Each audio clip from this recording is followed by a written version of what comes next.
Unang pagsasama, labis ang mga puso natin sa pagsinta.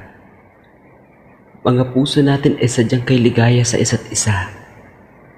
Pananabik sa init ng iyong mga yakap at halik. Sa puso't isip ko'y sumisiksik. Sa dami-rami ng aking nakita at nakilala. Nang dumating ka sa buhay ko'y dito sa puso ko'y naging sapat ka na. Umiiwas sa tukso, sa posibleng sumira ng ating relasyong nabuo. Hanggang meron akong sikreto mo na aking nabuo.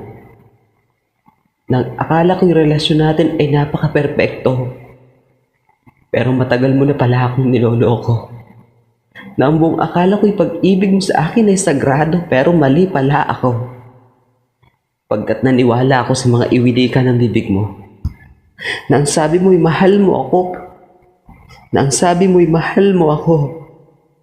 At ikaw lang at ako sa relasyon na to. Pero meron palang siya na mas mahal na mahal mo. Dahil sa mahal kita, sinubukan ko pang ipaglaban ka. At pinapili kita kung ako ba o siya. Habang taimtim na nagdarasal at umaasa na ako ang pipiliin mo, sinta. Ngunit hindi ako ang pinuntiryan ng iyong dalirit na nangungusap mong mga mata kundi siya. Kaya't heto ako, naiwang luhaan, pusong sugatan, at sobrang nasasaktan.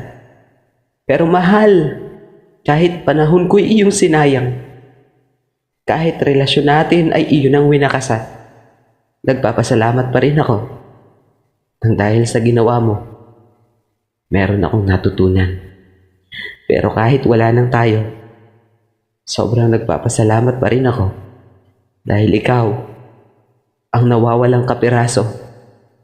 Kapiraso nitong sinulat kong nabuo. At hindi ito nabuo kung hindi ka dumaan sa buhay ko. Gustuhin ko man na dugtungan pa, pero di na maaari. Kaya tutuldakan ko na. Pagkat hanggang dito na lang ang ating kwento.